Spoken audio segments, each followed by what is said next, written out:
Hello friends, स्वागत है आप सभी का सीबीबी आर्ट्स क्लासेस में। क्लास 12 भूगोल 20 तारीख को दोस्तों जो आपका पेपर होने वाला भूगोल का महत्वपूर्ण दीर्घ उत्तरीय प्रश्न लेकर आया हूं।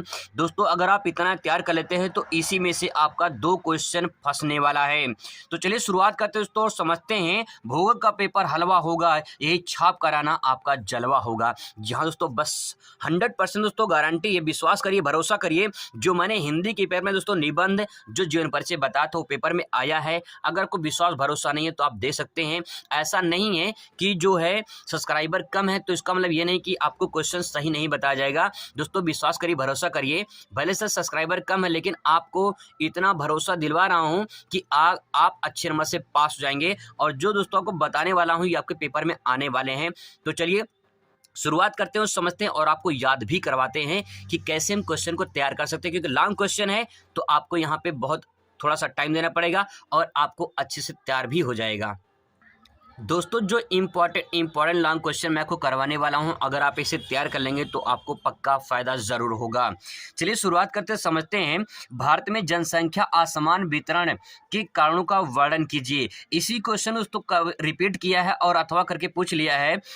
जनसंख्या के वितरण को प्रभावित करने वाले भौगोलिक कारकों का वर्णन कीजिए। मोस्ट इंपॉर्टेंट क्वेश्चन है दोस्तों। अगर ये क्वेश्चन आपके पेपर में आता है तो आप कैसे लिखेंगे।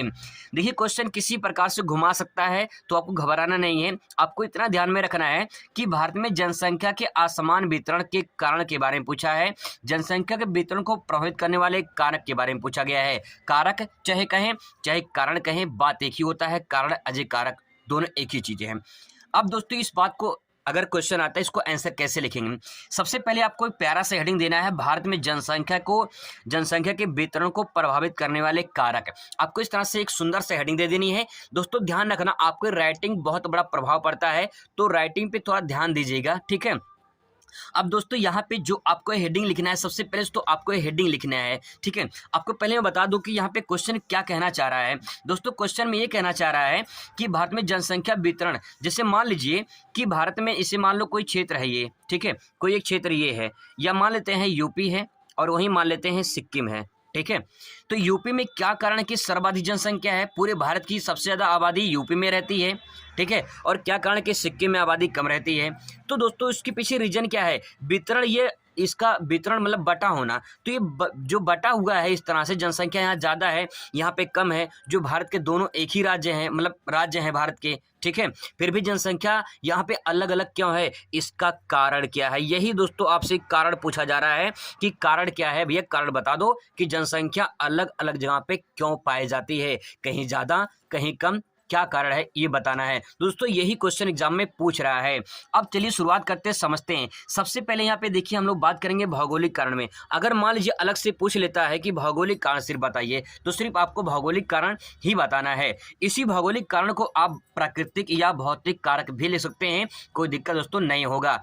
अब देखिए यहाँ पे सबसे पहला रीजन, आप खुद सोचना, रट्टा मत मारना दोस्तों, समझने की कोशिश करना। जो मैं आपको बताने वाला हूं बस आपको समझना, ठीक है। अब देखिए शुद्ध पेयजल, जैसे मान लीजिए एक क्षेत्र ये है और एक क्षेत्र ये है। यहाँ आपको गंदा पानी मिलता है पीने के लिए और यहाँ आपको स्वच्छ पानी मिलता है पीने के लिए। आप सोच कर बताइए मुझे, आप कहाँ जाना पसंद करेंगे, आप कहाँ रहना पसंद करेंगे। जहाँ पे स्वच्छ मिलता है, आपका जवाब तो यही होगा जहाँ स्वच्छ जल मिलता है। दोस्तों जहाँ पे जल की उपलब्धता होती है, जहाँ पे जल पीने के लिए हमें मिलते हैं, वो कहीं कि इंसान के जीवन में जल का बहुत बड़ा महत्व होता है। तो दोस्तों अगर शुद्ध पेयजल यानी पेयजल नहीं मिल पाएगा तो जनसंख्या वहां पे क्यों जाएगी। तो सिंपल सी बात है कि जहां पे शुद्ध पेयजल होगा वहां पे जनसंख्या मिलेगी। अब आपको सबसे पहले तो आपको हेडिंग डालनी है, प्राकृतिक भौतिक कारक में ये सबसे पहला ये हेडिंग डालना है। हेडिंग के अंतर्गत हेडिंग है दोस्तों, ध्यान रखिएगा।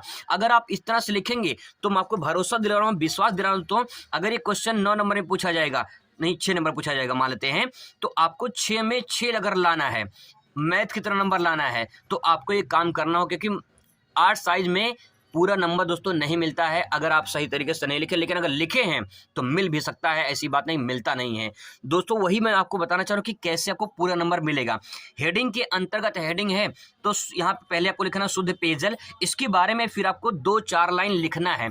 क्या लिखना है आप अपने मन से लिख सकते हैं, जो मैं आपको बता रहा हूँ कि जिस क्षेत्र में शुद्ध पेयजल की उपलब्धता होती है वहाँ मानव जीवन प्रभावित होता है, ठीक है। अब मैंने जो एग्जाम्पल बताया है कि जहाँ एक जगह गंदा पानी मिलता है, एक जगह स्वच्छ पानी मिलता है, आप किस जगह जाना पसंद करेंगे।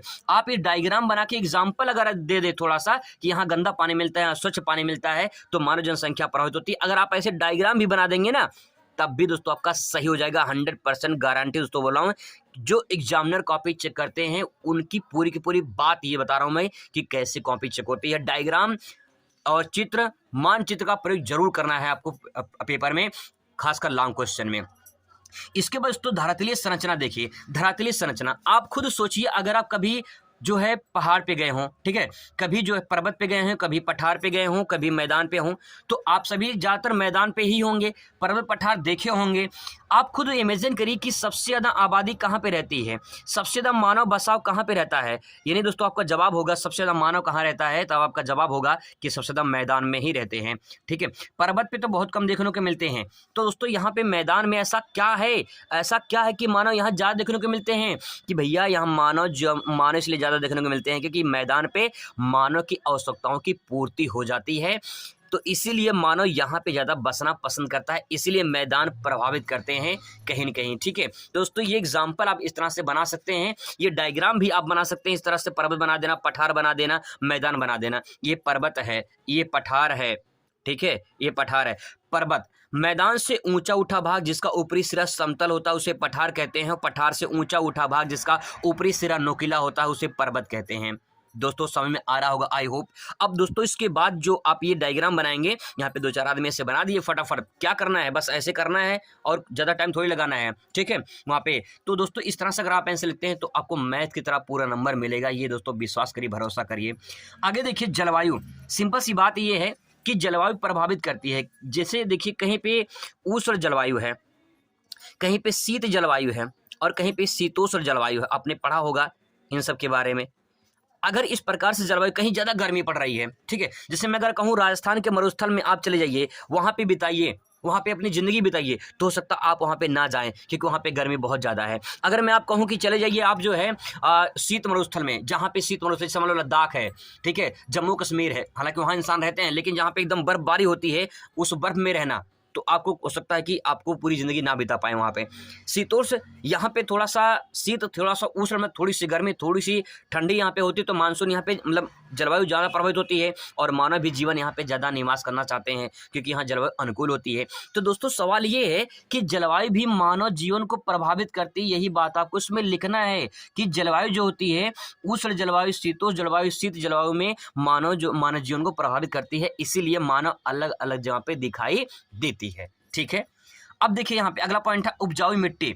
अब सिंपल सी बात ये है कि मान लो कहीं पर्वत है, ठीक है, कहीं पर्वत है और कहीं मैदान है, तो आप पर्वत पे खेती कर पाएंगे या मैदान पे? आपका जवाब होगा दोस्तों मैदान पे हम लोग अच्छे से खेती कर लेंगे क्योंकि यहाँ मिट्टी जो है उपजाऊ होगी, पर्वत पे कंकड़ पत्थर, यहाँ पे कहाँ मिट्टी होगी, तो इसीलिए उपजाऊ मिट्टी भी कहीं की जनसंख्या को प्रभावित करती है दोस्तों। इसीलिए आपको इसमें 2-3 लाइन लिखना है कि जिस क्षेत्र में उपजाऊ मिट्टी पाई जाती है वहाँ पे मानव जीवन प्रभावित होती है क्योंकि पर्वत पठार पे ककड़ीली पथरीली भूमि होती है या मिट्टी होती है या फिर कंकड़ पत्थर होते हैं, इसीलिए वहाँ पे मानव जीवन जो है वहाँ पे कृषि नहीं कर पाती है, इसलिए यहाँ पे उपजाऊ मिट्टी जहाँ पाई जाती है वहाँ पे जो है आपको जनसंख्या प्रभावित देखने को मिलती है, यही आपको लिखना है। आगे देखिए खनिज भंडार।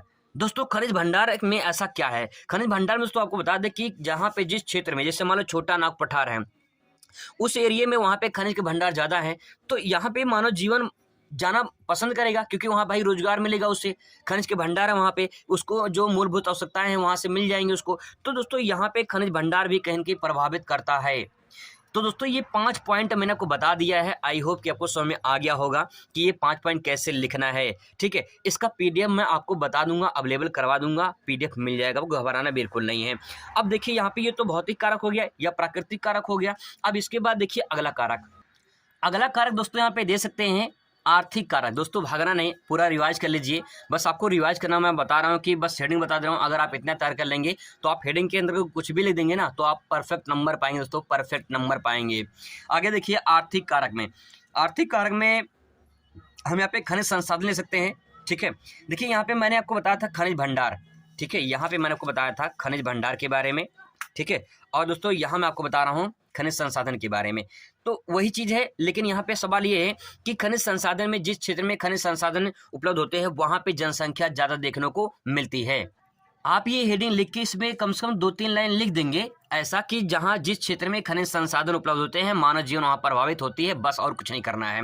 नगरीकरण, दोस्तों आज के डेट में नगरीकरण बहुत ज्यादा हो रहा है। जैसे मान लीजिए आपके गांव का, ठीक है, आपके गांव का कोई नौकरी पा गया, ठीक है, कोई नौकरी पा गया तो कहाँ चला जाएगा, शहर में बसने के लिए चला जाता है अपने परिवार लेकर। दोस्तों ऐसे लोग जो शहर में जा रहे हैं, जो गांव से शहर में जा रहे हैं, तो कहीं कहीं नगर में विस्तार हो रहा है, तो क्या हो रहा है, नगरीकरण हो रहा है। ठीक है, नगर मतलब नगर शहर बन रहा है, करण मतलब होना है कि क्रिया हो रही है, शहर बन रहा है। क्योंकि शहर अगर छोटा सा इतना बड़ा शहर पहले था, तो आज शहर वो इतना बड़ा हो रहा है क्योंकि विस्तार हो रहा है, इसी को नगरीकरण कहा जाता है दोस्तों। ठीक है, आगे देखिए, यातायात के साधन, यातायात के साधन बढ़ रहे हैं क्योंकि मानो जब भाई देखिए, अगर 10 लोग थे, ठीक है, आज से मान लो 5 साल पहले 10 लोग थे, 5 साल पहले 10 लोग थे, और यहाँ पे 5 साल बाद अगर 100 लोग हो रहे हैं, तो 100 लोग में जो बढ़े हैं उनको भी तो कुछ संसाधन चाहिए, उनको भी तो गाड़ी चाहिए, उनको भी तो घर चाहिए। तो दोस्तों उसके लिए वो क्या करेंगे, कहीं न कहीं मानव द्वारा इस्तेमाल किया गया, मानव द्वारा निर्मित किए गए जो संसाधन उनका प्रयोग करेगा, यानी यातायात के साधन में वृद्धि होगी।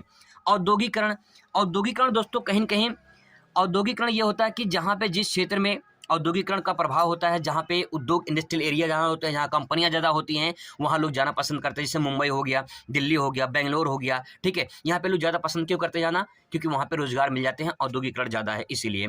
इसके बाद दोस्तों कृषि उपज दे सकते हैं। कृषि उपज वही बात आ जाएगी कि जहाँ पे पैदावार, जहाँ पे मिट्टी अच्छी होगी तो पैदावारी भी अच्छी होगी, और पैदावारी अच्छी होगी तो मानव जीवन भी प्रभावित करेगा। तो दोस्तों यही आप इसमें लिखना चाहते हैं तो लिख सकते हैं, बहुत अच्छे तरीके से मैंने आपको बता दिया है।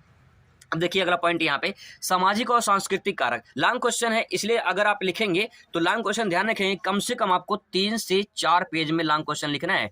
2 क्वेश्चन लॉन्ग रहेगा, ठीक है, तो आपको ध्यान में रखना है कम से 3 से 4 पेज में लिखना है। और जो मैंने कोई हेडिंग बताया है, अगर आप इतना हेडिंग लिख देंगे ना तो कम से कम 3 से 4 पेज से ऊपर ही जाएगा, इससे नीचे नहीं आएगा दोस्तों, गारंटी है। आगे देखिए सामाजिक सांस्कृतिक कारक में सामाजिक दशाएं। देखिए सिंपल सी बात है, सामाजिक दशाएं, जहाँ पे समाज के लोग अच्छे होंगे वहां जाना पसंद करेंगे आप, ठीक है, सिंपल सी बात है।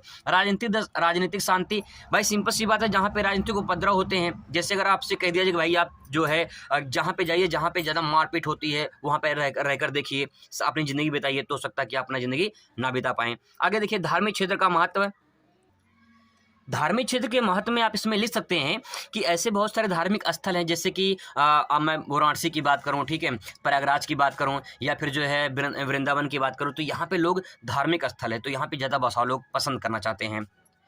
ऐतिहासिक स्थल हो जहाँ पे ऐतिहासिक धरोहर हो, ठीक है, तो वहाँ भी लोग अपना प्रभावित होते हैं, जनसंख्या प्रभावित होती है। शिक्षा विज्ञान के क्षेत्र में देख लीजिए, तो शिक्षा विज्ञान के क्षेत्र में ले सकते हैं कि जहाँ पे शिक्षा की सुविधा होती है, ठीक है, तो वहाँ पे लोग ज़्यादा रहना पसंद करते हैं कि भाई उनको शिक्षा मिल जाएगी, जो है चिकित्सा की सुविधा मिल जाएगी, ये सब उपलब्ध हो जाएंगे, तो वहाँ पे मानव जीवन प्रभावित होती है। दोस्तों ये इंपॉर्टेंट क्वेश्चन मैंने आपको बताया है। अब बात करते हैं अगले क्वेश्चन पे। क्वेश्चन नंबर दूसरा दोस्तों बहुत ही ज़्यादा इंपॉर्टेंट ये भी है, ध्यान में रखिएगा। क्वेश्चन पूछ सकता है, भारत में जनसंख्या वितरण की विवेचना कीजिए, या जनसंख्या घनत्व के प्रभावित करने वाले कारक। देखिए यहाँ पे जनसंख्या जो मैंने क्वेश्चन में बताया था, वहाँ पे क्वेश्चन दूसरा था, यहाँ पे जनसंख्या घनत्व को प्रभावित करने वाले कारक हैं। लेकिन क्वेश्चन तो दूसरा है, लेकिन आपको यहाँ पे जो मैंने एग्जाम्पल अपने पिछले क्वेश्चन बताया था, ठीक है, उसी पिछले क्वेश्चन में यहाँ पे देखिए क्वेश्चन जो था, भारत में जनसंख्या असमान वितरण के, यहाँ पे कोई यहाँ भी इस तरह से हेडिंग मैंने बताया था।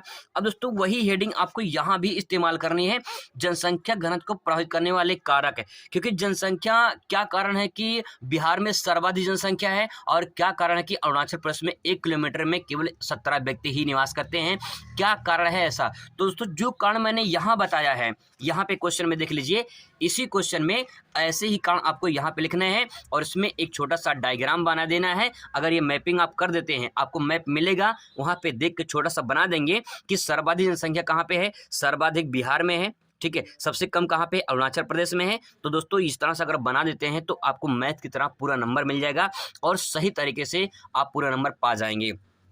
दोस्तों इसको आप कर लेना, ये क्वेश्चन बस घुमा देगा आपको, तो आंसर वही रहेगा, ध्यान में रखिएगा। इसलिए मैं आपको ये अब नहीं बताऊं क्योंकि मैंने आपको बता दिया है। अब देखिए आगे क्वेश्चन नंबर तीसरा। क्वेश्चन नंबर तीसरा दोस्तों दे सकते हैं, जनसंख्या वृद्धि को परिभाषित कीजिए। जनसंख्या वृद्धि से होने वाले समस्याओं, जनसंख्या वृद्धि को रोकने के उपाय बताइए। आपको महत्वपूर्ण जानकारी के मुताबिक बता दूं कि ये क्वेश्चन आया है किसमें, आया है निबंध में, हिंदी में निबंध में पूछा गया है कि जनसंख्या वृद्धि से होने वाली समस्याएं और उसके कारण समस्याओं समाधान बताइए। तो ये क्वेश्चन बहुत ही इंपॉर्टेंट है दोस्तों, आप इसे बना के भी ले सकते हैं, बस आपको थोड़ा सा पता होना चाहिए इसको कैसे तैयार करेंगे। देखिए सबसे पहले तो बात करेंगे जनसंख्या वृद्धि किससे कहते हैं, आपको हेडिंग डालना है और उसके बाद आपको लिखना है। लिखना क्या है, किसी क्षेत्र या प्रदेश में एक निश्चित समय में अवधि में जनसंख्या में होने वाले परिवर्तन को जनसंख्या वृद्धि कहते हैं। एग्जाम्पल के तौर पर अगर समझने की कोशिश करिए तो मान लीजिए कोई प्रदेश है, कोई क्षेत्र है, यहाँ पे 10,000 लोग हैं, ठीक है। 15 साल बाद अगर यहाँ पे 1 लाख हो जा रहे हैं तो इसी को जनसंख्या वृद्धि कहते हैं। इस डायग्राम को भी आप इस्तेमाल कर सकते हैं, आंसर परफेक्ट हो जाएगा दोस्तों। आप रट्टा मत मार के जाइए, सिर्फ समझिए कि जनसंख्या वृद्धि का मतलब क्या। जैसे मान लीजिए आपका गांव है, आपका क्षेत्र है, वहां पे जनसंख्या 10,000 है, 15 साल बाद जनसंख्या बढ़ जा रही है तो ही जनसंख्या वृद्धि कहलाएगी। अगर सवाल ये कि जनसंख्या ज़्यादा बढ़ जाए तो इसको जनसंख्या विस्फोट कहेंगे। जैसे मान लो कि 10,000 जनसंख्या है, 15 साल में 1 लाख बढ़ा है, अगर ये 5 लाख हो जाए तो इसको जनसंख्या विस्फोट कहेंगे। अब सवाल ये जनसंख्या विस्फोट हो रही है, जनसंख्या वृद्धि हो रही है तो समस्याएं भी आना है, बिल्कुल आना है। देखिए क्या क्या समस्या आ सकते हैं दोस्तों, जो मैं आपको हेडिंग बता रहा हूँ, अगर आप हेडिंग तैयार करके जाते हैं तो अगर आप उसे लिख कर आएंगे तो गारंटी है कि आपको आसानी से याद होगी। देखिए सबसे पहले दोस्तों ध्यान समझने की कोशिश करिए, अगर मान लेते हैं कि किसी भी परिवार में ठीक है, किसी परिवार में 10 लोग हैं, ठीक है, 5 साल बाद ये परिवार 50 लोग का हो जाता है। अब सवाल है कि इनके 50 लोग जो बढ़े हैं, इनकी आवश्यकताएं बढ़ेंगी, यानी खाना पीना रहना वहना सब कुछ इनके बढ़ेंगी। अब सवाल ये है, सबसे पहले तो यहाँ पे जनसंख्या बढ़ेगी तो सबसे पहले क्या बढ़ेगा, खाद्यान्न, मतलब कि भाई भोजन सामग्री चाहिए तो खाद्यान्न, जब जनसंख्या बढ़ेगी और जमीन नहीं बढ़ेगा तो खाद्यान्न की समस्या होगी कि नहीं होगी, बिल्कुल होगा। दोस्तों पहला हेडिंग क्या हो जाएगा, खाद्यान्न की समस्या। रट्टा मत मारिए, केवल समझ लीजिए कि जनसंख्या बढ़ेगी तो खाद्यान्न की समस्या, मतलब खाने पीने की समस्या बढ़ जाएगी। तो पहली समस्या क्या हो जाएगी, खाद्यान्न की समस्या। दूसरी समस्या क्या हो जाएगी, भाई रहना चाहिए उनको तो आवास ले सकते हैं, तो आवास की समस्या हो जाएगी। दोस्तों यहाँ पे देखिए आवास की समस्या, मैंने कर्म नहीं लिखा लेकिन बता दे रहा हूँ आपको, इस तरह से अगर याद करेंगे तो दिक्कत नहीं होगी, आपको रट्टा नहीं मानना पड़ेगा। पहले खाद्यान्न की समस्या होगी तो फिर रहने की समस्या होगी। इसके बाद तो अब जब रहने की समस्या होगी तो जनसंख्या जब बढ़ेगी तो सभी लोगों को रोजगार नहीं मिलेगा ना, सभी लोगों को रोजगार नहीं मिलेगा, तो जो रोजगार नहीं मिलेगा तो क्या हो जाएंगे, बेरोजगार हो जाएंगे। दोस्तों ये तरीका है याद करने का, रट्टा मत मारिए, समझ के लिखिए, समझ के पढ़िए, आपको आसानी से याद हो जाएगा और आप कम समय में अच्छा कंटेंट तैयार करके जाएंगे एग्जाम में। अब दोस्तों यहाँ पे देखिए बेरोजगारी में वृद्धि हो जाएगी, ठीक है। तो दोस्तों यहाँ पे पहला पॉइंट, ये दूसरा पॉइंट और ये तीसरा पॉइंट मैंने बता दिया। अब क्या होगा, जब बेरोजगारी बढ़ेगी तो फिर क्या होगा, गरीबी आना ही आना है भाई, गरीबी तो आएगी जब बेरोजगारी रहेगी। आप रोजगार नहीं पाएंगे तो गरीबी आने ही आनी है, तो गरीबी में वृद्धि हो जाएगी। देखिए समझ के याद करिए दोस्तों, आपको आसानी से याद हो जाएगा। जब गरीबी बढ़ेगी तो भैया आपका स्वास्थ्य खराब हो जाएगा। क्या खराब हो जाएगा, स्वास्थ्य आपका खराब हो जाएगा। तो देखिए निम्न स्वास्थ्य और पोषण में कमी हो जाएगी, ठीक है। अब इसके बाद जब स्वास्थ्य में कमी हो जाएगी तो आपका मूल स्तर घट जाएगा। मतलब मूल स्तर का मतलब ये है कि आपकी वैल्यू घट जाएगी। जब भाई आप बीमार रहेंगे, अस्वस्थ रहेंगे, कुछ काम नहीं कर पाएंगे तो आपका दाम घट जाएगा। अगर आप स्वस्थ रहिए तो आप काम करने लायक है तो आपको 500 रुपये मिल सकता है, लेकिन अगर आप अस्वस्थ काम करने लायक नहीं है तो आपको 200 रुपये भी दोस्तों कोई नहीं देगा। ये दोस्तों विश्वास करिए, भरोसा करिए, ठीक है। अब सवाल ये है कि वही चीज़ मैंने दोस्तों बताया कि यहाँ पे इस चीज़ को अगर आप याद करना चाहते हैं तो आप आसानी से याद कर सकते हैं कि जनसंख्या से होने वाली क्या क्या समस्याएं हो जाएंगी। तो मैंने दोस्तों आपको वही बताया कि जनसंख्या बढ़ेगी तो खाद्यान्न की समस्याएं होंगी, आवास की समस्या होगी, बेरोजगारी बढ़ी तो गरीबी आएगी तो समस्या आएगी किसकी, स्वास्थ्य की। स्वास्थ्य नहीं सही रहेगा तो आपका मूल्य घट जाएगा। दोस्तों ये जो मैंने 6 पॉइंट बताया है, अगर आप इसे आसानी से समझ गए होंगे तो आप अच्छे से तैयार कर ले जाएंगे, आपको रट्टा नहीं मारना पड़ेगा दोस्तों, ठीक है। अब दोस्तों जनसंख्या वृद्धि रोकने के उपाय, क्या क्या उपाय हैं। भाई जनसंख्या बढ़ेगी तो समस्या ही बढ़ेगी, समस्या बढ़ेगी तो उसको रोका जाए किसी प्रकार से। देखिए विवाह में देरी किया जाए, जल्दी विवाह होगा जल्दी बच्चे होंगे भाई सिर्फ। अब देखिए नारी स्त्री शिक्षा में वृद्धि किया जाए, तो अगर नारी स्त्री यानी स्त्री की शिक्षा में वृद्धि किया जाए तो जनसंख्या कुछ कंट्रोल किया जा सकता है, कुछ कम किया जा सकता है। परिवार नियोजन बहुत इंपॉर्टेंट है, परिवार नियोजन आपसे अलग से पूछ सकता है कि परिवार नियोजन क्या है। देखिए परिवार को बढ़ाना एक योजनाबद्ध तरीके से ही परिवार नियोजन कहलाता है। अब दोस्तों सिंपल है ये है कि योजनाबद्ध तरीके मतलब क्या, जैसे मान लो आप हैं, ठीक है, आप हैं, जब आपकी शादी हो जाएगी तो आपके वो भी आ जाएंगे, ठीक है। तो दोस्तों आप दोनों हैं, अब आप दोनों की आप पे फैसला करता है कि आपके दोनों के कितने दोनों होंगे, ठीक है, मतलब कितने होंगे। तो अगर आप 2 हैं, आप 2 और हमारे दो, अगर आप ऐसा स्लोगन चलते हैं लेकर तो सही है। आप दो मतलब हम दो, हमारे दो हो जाएगा, लेकिन आप दो और आपके 10, तो दोस्तों ये गलत है। तो भैया जनसंख्या वृद्धि होगा ही होगा। इसीलिए आपको ध्यान में रखना है कि परिवार नियोजन, नियोजन मतलब कि आपको किसी भी काम को योजनाबद्ध तरीके से करना नियोजन कहलाता है। अब भैया परिवार को बढ़ाना तो योजनाबद्ध तरीके से बढ़ाना है। अब देखिए इसे मान लो एक बच्चा आपका हो गया, कम से कम 5 साल के बाद आपका 4 से 5 साल के बाद दूसरा बच्चा हो रहा है तो ठीक है। अगर मान लेते हैं कि 1 साल में एक बच्चा हुआ, फिर दूसरे साल में दूसरा बच्चा हो गया, तो भैया जनसंख्या वृद्धि तो आप बड़ी कर ही रहे हैं, ठीक है। तो यहाँ पे दोस्तों ये हो गया। इसके यहाँ पे गर्भ निरोधक का जो है यहाँ पे उपाय दिया गया है, ठीक है। सरकार द्वारा नए प्रावधान, जो सरकार द्वारा नए प्रावधान इस्तेमाल किए जाते हैं, बनाए जाते हैं, उसको आपको यहाँ पे ध्यान में रखना है। जन जागरूकता को बढ़ावा देना, अगर ये 6 पॉइंट दोस्तों अगर आप लिख देते हैं जनसंख्या वृद्धि को रोकने के उपाय में, तो आपका परफेक्ट आंसर हो जाएगा। अब बात करते हैं अगले क्वेश्चन की। दोस्तों मुझे पता ये है कि अगर आप ये पूरा वीडियो देख लेते हैं तो आपको बहुत बड़ा फ़ायदा हो जाएगा, लेकिन अगर आप नहीं देखेंगे, क्योंकि मुझे ये भी पता है कि आप लोग कुछ छोड़कर भाग जाएंगे बीच में से, तो आपको दोस्तों बहुत बड़ा घाटा भी होने वाला है। ये विश्वास करिए, जब पेपर आएगा ना तो मैं आपसे मुलाकात करूंगा और बताऊंगा, फिर इसी वीडियो में ऐसे ही मुलाकात होगी। देखिए चौथा क्वेश्चन, जनसंख्या स्थानांतरण के प्रकारों एवं कारणों की विवेचना कीजिए। या अथवा करके क्वेश्चन पूछ सकता है, रिपीट करके दूसरी तरीके से पूछ सकता है। प्रवास को प्रभाषित कीजिए, भारत में जनसंख्या स्थानांतरण के प्रकारों के कारणों की विवेचना कीजिए। इस प्रकार से क्वेश्चन पूछ सकता है दोस्तों। अब इसका आंसर कैसे लिखना है, पहले लिखना है आपको प्रवास किसे कहते हैं। प्रवास किसे कहते हैं, छोटा सा प्यारा साइड डालना है, लिखना है प्रवास। इसके बाद लिखना है प्रवास का मतलब क्या, भैया एक स्थान से दूसरे स्थान पर जाकर बस जाना ही प्रवास कहलाता है। एक स्थान पे दूसरे स्थान पर जाकर बस जाना ही प्रवास कहलाता है। जैसे आप एग्जाम्पल के माध्यम समझ सकते हो कि इसे मान लीजिए आप यहाँ पे आपका गांव है, ठीक है, आपका घर यहाँ पे है और यहाँ से जाके आप शहर में बस गए तो इसे कहेंगे प्रवास, ठीक है। यहाँ से जाकर यहाँ पे बसना प्रवास कहलाता है। आगे देखिए, जन्म स्थान छोड़कर दूसरे स्थान पर बसना ही प्रवास कहलाता है। आप ऐसे भी लिख सकते हैं, एक लाइन में परिभाषा लिख सकते हैं। अब इसके बाद दोस्तों प्रवास के प्रकार लिख सकते हैं। प्रवास के प्रकार में क्या क्या लिखेंगे, ग्रामीण से ग्रामीण प्रवास, ठीक है। ग्रामीण से ग्रामीण मतलब गांव से गांव में जब जाके लोग बस जाएं तो भी तो प्रवास कहलाता है, तो प्रकार में ये भी हो जाएगा। ग्रामीण से नगरीय, जब गांव से लोग शहर में जाके बस जाएं तो वो हो जाएगा ग्रामीण से नगरीय प्रवास है। नगरीय से नगर मतलब कि जैसे कोई मुंबई में रह रहा है तो मुंबई में जाके कहीं पुणे में बस जाए, नागपुर में बस जाए, शहर में ही, तो नगर से नगर में बसना ही प्रवास कहलाता है, नगरीय प्रवास। और नगर से ग्रामीण प्रवास तो बहुत कम तौर पे ये होता है कि लोग गांव से शहर छोड़कर गांव में आए, लेकिन कोरोना काल में ऐसा हुआ था, सब लोग शहर छोड़ गाँव में आ रहे थे, है ना, तो यहाँ पे नगर से जो है ग्रामीण प्रवास हो जाएगा। दोस्तों इसी क्वेश्चन को आपसे आंतरिक प्रवास के रूप में पूछ सकता है कि आंतरिक प्रवास क्या होता है। इसी क्वेश्चन को आपको प्रवास की धाराएं भी पूछ सकता है, तो ये भी ध्यान में रखना का क्वेश्चन घुमा दे और कह दे कि आंतरिक प्रवास से आप क्या समझते हैं, या आंतरिक प्रवास के प्रकार बताइए, या प्रवास की धाराएं कौन कौन सी है, तो दोस्तों आंसर यही होगा। यही चारों आपको ध्यान में रखना है। बहुत ही सिंपल है, जब गांव से गांव में लोग जाएं तो ग्रामीण प्रवास, गांव से शहर में जाएं तो ग्रामीण नगरीय प्रवास, और नगर से नगर में जाएं मतलब शहर से शहर में ही बस जाएं तो नगरीय से प्रवास हो जाएगा, और अगर शहर से गांव में आ जाएं तो उसे नगरीय ग्रामीण प्रवास कहा जाएगा। अब दोस्तों प्रवास के कारण क्या क्या हैं, इस बात को थोड़ा समझने की कोशिश करिए, बहुत अच्छे तरीके में समझाने की कोशिश करूंगा। थोड़ा सा 5 मिनट बने रहिए, आपको पूरा दोस्तों क्लियर हो जाएगा। प्रवास के कारण में बात करें तो प्रतिकर्ष कारक, अपकर्ष कारक, इसको अलग से भी क्वेश्चन इंपॉर्टेंट है दोस्तों, पूछ सकता है कि प्रवास के कारण बताइए। तो प्रतिकर्ष कारक और अपकर्ष कारक, देखिए सबसे पहला पॉइंट है, आराम से ध्यान से समझिए, पूरी बात समझ में आ जाएगी। यहाँ पे कुछ जनसंख्या है और यहाँ भी है, यहाँ से देखिए, यहाँ से जनसंख्या यहाँ पे जा रही है, ठीक है, यहाँ पे जनसंख्या यहाँ पे जा रही है, तो ऐसा क्या कारण है कि जनसंख्या यहाँ से इसका प्रवास हो रहा है और ये दूसरे स्थान पर जा रही है, तो उसके पीछे क्या कारण है।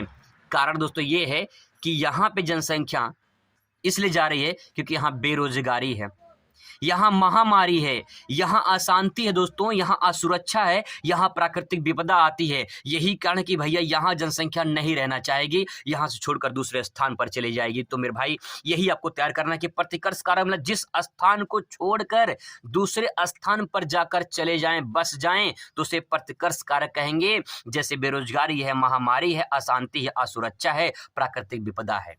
अब देखिए जहाँ पे जाएंगे यहाँ पे क्यों आएंगे, क्योंकि जस्ट इसका उल्टा करिए, यहाँ बेरोजगारी है तो यहाँ पे रोजगार है, यहाँ अशांति है तो यहाँ पे शांति है, यहाँ सुरक्षा है तो यहाँ सुरक्षा है तो यहाँ पे सुरक्षा है, यहाँ पे स्वच्छ वातावरण है, यहाँ अनुकूल जलवायु है। यही कारण है जिस स्थान पर लोग आकर बस जाएं उसे अपकर्ष कारक कहेंगे। अप मतलब आना, आओ भैया, अप मतलब आना अपकर्ष कारक हो जाएगा। तो दोस्तों ये एग्जाम्पल आसानी से आप समझ सकते हैं। क्वेश्चन नंबर 105 बहुत ही ज़्यादा इंपॉर्टेंट है, बस ये लास्ट क्वेश्चन है। इतने में से दोस्तों अगर तैयार कर लेते हैं तो बहुत बड़ा फायदा होगा। इसके बाद दूसरी वीडियो मुलाकात होगी। यहाँ पे देखिए, नगरीय बस्तियों को परिभाषित कीजिए, प्रकारों के आधार पर नगरों का वर्गीकरण कीजिए। इसी क्वेश्चन को अथवा करके पूछा गया है। प्रकारों के आधार पर भारतीय नगरों को प्रमुख प्रकारों में विभाजित कीजिए। अब सवाल ये है कि क्वेश्चन ये है कि इसमें पूछा है नगर के बारे में, ठीक है, नगरीय बस्तियों के बारे में पूछा गया है। तो सिंपल सी पहले हेडिंग डालेंगे नगरीय बस्तियां। जब नगरीय बस्तियां हेडिंग डालेंगे तो उसके बारे में 2 लाइन लिखेंगे। पहले क्या लिखेंगे? नगरीय बस्तियों से आशय ऐसे क्षेत्र से है जहां द्वितीय और तृतीय क्षेत्र का व्यवसाय उपलब्ध होते हैं। बहुत ही सिंपल पॉइंट ये है दोस्तों, आपको बता दें कि जैसे देखिए नगर में क्या होता है, नगर में यानी शहर में क्या होता है, शहर में आपको ज़्यादा रोजगार मिल जाते हैं, ठीक है, ज़्यादा रोजगार मिल जाते हैं और शहर में ही आपको द्वितीय क्षेत्र भी मिल जाते हैं। द्वितीय का मतलब होता है कि जहाँ पे उद्योग होते हैं, ठीक है, जहाँ पे सेवा क्षेत्र होता है, ये तृतीय क्षेत्र में चला जाएगा। तो जहाँ पे द्वितीय क्रिया मतलब जहाँ उद्योग निर्माण होते हैं, जहाँ कंपनी वंपनी लगी होती हैं, जहाँ पे लोगों को रोजगार मिलता है, तो वहाँ पे ये दोनों क्रिया कहाँ पे होती है? नगर में। तो नगरीय बस्तियों में क्या हो जाएगा? यहाँ पे हम लिख सकते हैं कि नगरीय बस्तियों से आशय से क्षेत्र से है जहाँ द्वितीय और तृतीय क्षेत्र का व्यवसाय उपलब्ध होता है। इसके बाद तो यहाँ पे देखिए, भारत के नगरों का कार्यों के आधार पर वर्गीकरण कीजिए, मतलब कि नगरों में कौन कौन से कार्य होते हैं उसका बताना है यहाँ पे। तो दोस्तों यहाँ पे दे सकते हैं क्या क्या इसका आंसर हो जाएगा। तो चलिए समझते हैं। पहला पॉइंट क्यों दोस्तों यहाँ पे हो जाएगा खनन नगर। खनन नगर का मतलब ये होता है कि जहाँ पे खनिज संसाधन ज्यादा उपलब्ध होते हैं तो उसे क्या बोलेंगे? खनन नगर बोलेंगे, ठीक है। इसमें आप 2 लाइन लिख सकते हैं, जैसे कि झारखंड का झरिया, वहाँ पे कोयला मिलता है, ठीक है। तो आप इसमें एग्जांपल में लिख सकते हैं कि झारखंड का झरिया, यहाँ पे कोयला मिलता है, ठीक है। और राजस्थान में खेतड़ी, वहाँ तांबा मिलता है, तो एक खनन नगर हो जाएगा ऐसे, ठीक है। औद्योगिक नगर में आप जैसे भिलाई है, राउरकेला है, या लिख सकते हैं इसमें, ठीक है। व्यापारिक नगर में जहाँ व्यापार होते हैं, जैसे सिकंदराबाद है, हैदराबाद है, ठीक है, नोएडा हो गया, दिल्ली हो गया, व्यापारिक नगर में आ जाएंगे। प्रशासनिक नगर में दिल्ली आ जाएगा, लखनऊ आ जाएगा, ठीक है, पटना आ जाएगा, ये प्रशासनिक नगर में आ जाएंगे। सांस्कृतिक नगर में देखिए, सांस्कृतिक नगर में कौन कौन से आपका प्रयागराज हो जाएगा, वाराणसी हो जाएगा, ये आपका सांस्कृतिक नगर में आ जाएगा। पर्यटन नगर में देखिए, पर्यटन नगर में इससे मान लो कि आपका हो जाएगा मसूरी है, नैनीताल है, ठीक है, उत्तराखंड में बहुत सारे क्षेत्र हैं, तो यहाँ पे आपका हो जाएगा, ठीक है। आगे देखिए, गैरसैंण या छावनी नगर। गैरसैंण या छावनी नगर की बात करें, जैसे लखनऊ हो गया, गोरखपुर हो गया, फैजाबाद हो गया, ठीक है, यहाँ पे क्या है? छावनी नगर है, कैंट एरिया जिसे बोलते हैं, जो यहाँ मिलिट्री रहती है।